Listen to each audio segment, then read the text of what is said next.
afternoon, everyone. Welcome back. Thank you so much for joining me today. This is going to be a reading for Aries, Sun, Moon, and Rising positions for Aries for the period of September the 20th to the 26th. Now, keep in mind that we have a lot of energetic action happening this week. We've got a full moon happening on the 20th or the 21st, depending on where you live. And the sun is moving into Libra on the 23rd. And we also have summer solstice on the 22nd. So lots of interesting changes and shifts happening energetically right now. So let's see, what is the predominant theme here for Aries reading? We have shadow. Shadow, time to address the parts of ourselves that we don't even dare speak of.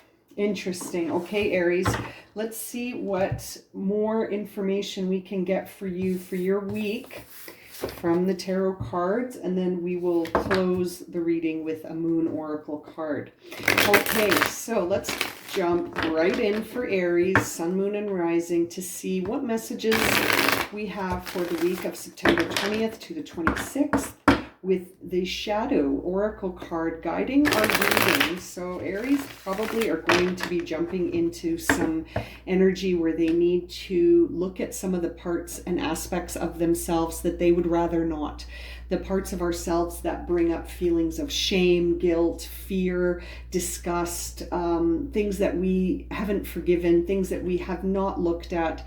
The shadow work will often illuminate a lot of things about the self that have gone left unchecked, left undone, mostly because of feelings of shame, guilt, and fear. So let's jump in here for Aries. See what messages the tarot cards have for Aries, Sun, Moon, and Rising. Okay, and we've got the Ace of Swords on the bottom of the deck. Okay, my friends, so what we see here for you, Aries, is that we've got the King of Pentacles in reverse crossed by the Chariot. So what that says to me is that you are having a challenge right now to break through some obstacles in the physical world. Excuse me. There is a choice that has to be made.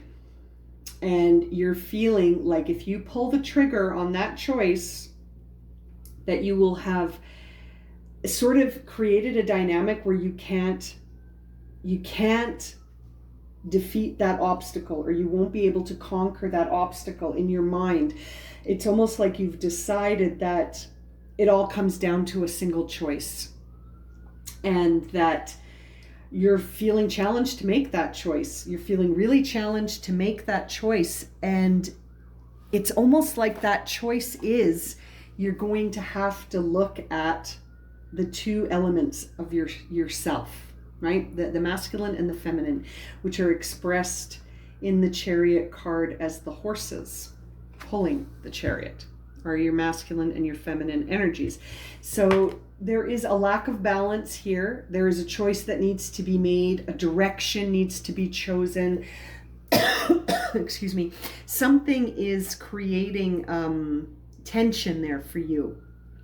And it's this obstacle. There is an obstacle ahead of you that needs your attention more than you're giving it currently. Okay, so this obstacle is sort of expressed by that King of Pentacles in reverse, is really saying that you're having a hard time getting something going. You're trying to get something going, and man, it's just not happening. It's not happening. And there's a part of you that is struggling to understand why. Okay, so it could be you. It could be you creating the obstacle, Aries. And I say that because of this choice element here. When you see the Chariot crossing the King of Pentacles, it really says to me, it's almost like you're creating the obstacle by not being flexible. Okay, it's like you're not using your resources. So if you don't use your resources, how is this project going to get moving? How are you going to free yourself of obstacles if there's a resource. Like, let's say there's a, you're using a metaphor, like there's the key is hanging right there on the wall. All you have to do is get up and grab it and you're free. But you're like, no, I don't want to get up and get the key. They should bring me the key. The key should be here. I shouldn't even be locked up in the first place. Do you know what I mean? And it's like, but your exit's right there. All you have to do is get up and grab that key and make a choice to use it. Well, no, I don't want to. It's almost like the part of you, it's that shadow. It's very interesting to see these cards here with the shadow card having come as your major theme, because it's almost like that shadow part of you is holding you back. That is what's creating the obstacle. It's a frustration of not balancing yourself that's creating an obstacle, that's not allowing you to face challenges in the physical world and create inner movement. That self-confidence is low. The inner movement is not happening. Your heels are dug into the ground on how things are going to be.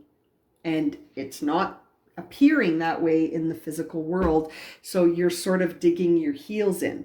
Now, it's interesting because what's coming up for me as I interpret this for you is this idea that this is going to come up, it wants to be dealt with. Your shadow side is like, hello, pay attention to me too. It's not all light. There are parts of you that have gone left unchecked, unnoticed, and unbalanced. And so right now, the highlight for you, my Aries friend, is that you need to address these things. You're being asked, you're being invited to address these things. And it's sort of like, until you do, you're going to notice that things are at a standstill. Things are going to stay standing still until that inner movement guides the chariot to act in a certain direction.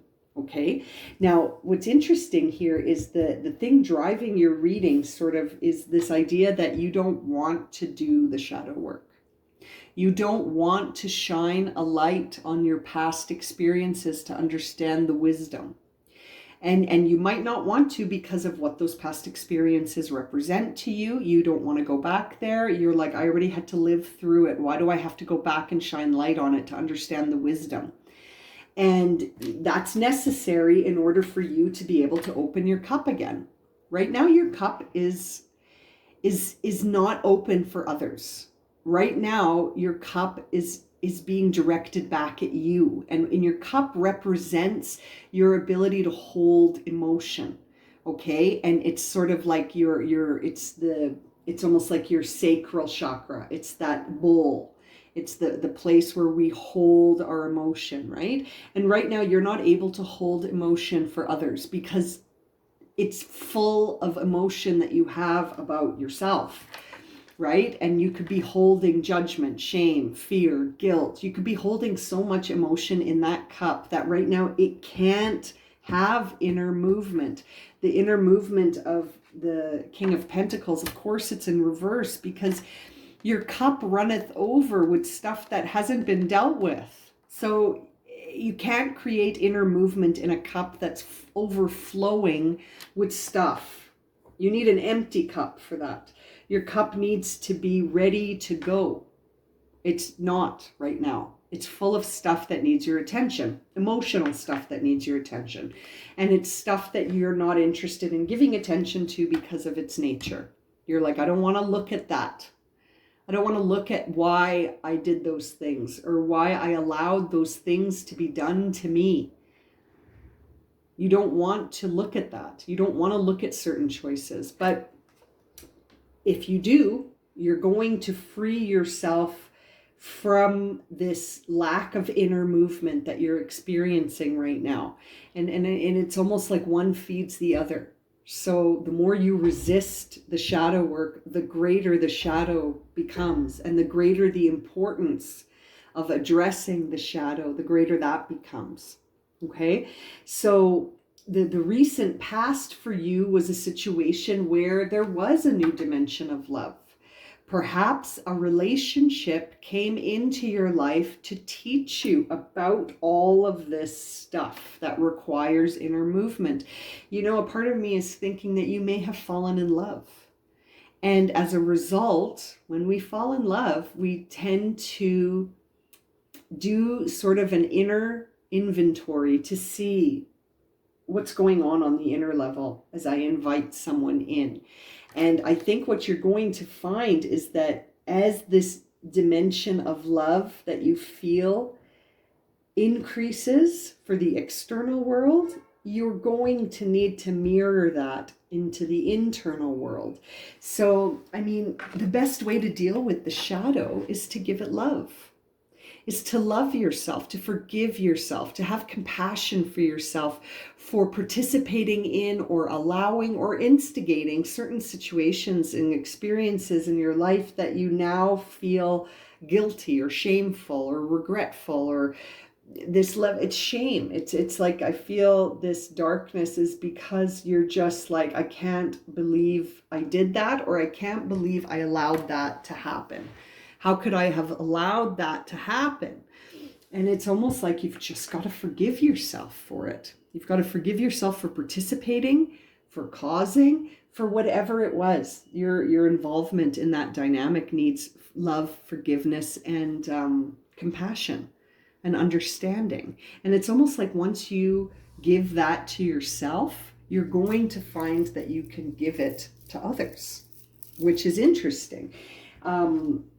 In the upcoming future, it's almost like you're going to figure that out, and you're not going to have the same level of apprehension about things that are unfamiliar that you may have in the past. You may have liked things to be predictable in the past, but now, as you step forward, having looked at some of these shadows, it's almost like you're going to feel like you can trust the unfamiliar because it's something you haven't experienced yet. It's almost like you're going to feel comfortable taking a leap of faith. Once you feel like you can address some of these shadow parts of your personality, of you, the parts of you that you keep hidden, once you shine some light on them, it's almost like you're going to be able to walk away without feeling like it's scary, right? Like it's like the feeling of walking into the unfamiliar isn't going to freak you out as much. It's almost like you're going to be feeling like I can walk into the unfamiliar because what I've been through already has taught me so much. And it's like you're going to get to that point where you're going to see that you are walking towards something nurturing, not something scary. And that just because it's unfamiliar doesn't mean it's frightening. The fact that it's unfamiliar could actually be a breath of fresh air for you. It could mean that you're sort of you're almost daydreaming about what the unfamiliar could be in the near future. So that tells me that you're going to have a look at that shadow and you're going to see some truth there for yourself. And some of it might be easier to swallow than others, you know? Like when you see the Hermit in reverse, which is in a placement where it's driving your reading, this could be midlife crisis time. Like you really don't want to look back. It's almost a time where you're like, I don't want to even spend time alone with myself. I don't want to be in isolation. I just want to be surrounded by other people so that I can be distracted, you know? And it's like you fear that self-examination. The idea of looking at the self under a close lens that is just you and you, it's too scary. It's too scary in the present, but it's something is going to come to shake that up, because you are going to feel like doing that is the best thing you've ever done. When, you know, once you look ahead a little bit, you're going to see that doing this self-exploration was the best thing you could have done for yourself, because it's really going to open you up. It's going to open you up. But right now, all you can see are the opposing forces, right? In the present, all your inner dialogue is saying is this opposition. There's opposition. There's conflicting information coming at you. A part of you, like when when I see this symbolism and I see the Chariot, it's all about choice. It's all about choice and decision about your intention and the direction you wish to see yourself propelled into. And you can choose whichever choice you want. But it seems to me that by seeing this Eight of Cups in reverse in the future, that really says to me that you're going to feel like if it's unfamiliar, that's okay. I'm dreaming of unfamiliar. I think one of these orbs is predictable, unfamiliar. Predictable, unfamiliar. And you're going to get to a place where it's almost like you're going to start to see the predictable as the no-go. If I can predict how this is going to end, I'm going to choose the unfamiliar to see where life could take me next, which is interesting because that's exactly what the outer manifestation of your personality is right now, is the Fool. That idea that you're willing to take a leap of faith. You understand that as long as you walk a path with a certain intention, that the steps will appear for you. You don't even have to look down to make sure they're there. They're going to appear to support you as you walk the path. And it all has to do with taking a leap of faith and understanding certain things may feel risky and unfamiliar, but that doesn't necessarily mean it's a bad thing. And I'm also really feeling like it's almost like you're going to start to trust your intuition. And as you do that, and as you adjust your vibration through your intention, you're going to start to see things differently, right? And it's almost like that's your biggest hope and fear, is that you don't want to suffer anymore. You want things to be supported and comfortable, and you want to see a turnaround in terms of, instead of experiencing setbacks and loss, you want to experience progress and support. And it's almost like at some point you're going to realize that it's up to you and your intention and your imagination, and that ultimately, if you believe it, it will be. If you don't believe it, it won't be. The power of your imagination is going to be let loose once you address your shadow. This Eight of Wands in reverse at the end of your reading really says to me that it's up to you. If you choose to ignore your shadow aspects and let them sit unattended to, then it'll be very difficult for you to create the inner movement that's required in this King of Pentacles. However, if you dive into this shadow work on your own without fear, right, and judgment, and just sort of be like, whew, I'm going to take a deep breath and I'm going to do this shadow work, and I'm going to look it up, and I'm going to see what needs my attention. I'm going to look up in myself and see what needs attention. Then it's like this Eight of Wands would be serving your imagination. That the Eight of Wands, in that case, it's like you're going to see the truth behind the power of your intention, and then it's up to you. The power of intention is going to dictate whether or not you create that inner movement or not. And so it's really about choice. And the question here about, what you're going to be choosing is, will you address and reflect on and give love to these shadow parts of yourself or not? And it's up to you. It always is. And the Ace of Swords on the bottom of the deck really says that you're coming into a situation where you realize you have to go one way or the other, and that you're going to grow through a mental conflict. There will be two opposing sides, and you will choose one. You will choose one, and you will go in that direction depending on what you've chosen. Now, it's interesting to see that Eight of Wands at the end of the reading in reverse, because it really does depend on what you choose. It's up to you. That card means in the upright that you're going to go for it. When it's in the upright, it means you're going to go for it. When it's in the reverse, it means you're not sure. So, and I think you're not sure because this is a choice. This is a big choice for you, Aries, and it's up to you. What will help Aries with this from the Moon Oracle to close this reading for September 20th to the 26th? Oh, those flew out like right into the shadow card. You got 3. Bring love into the situation. Love your shadow side. Surrender to the divine. Look at that giant full moon, which is happening on September 20th. And conclusions are within reach.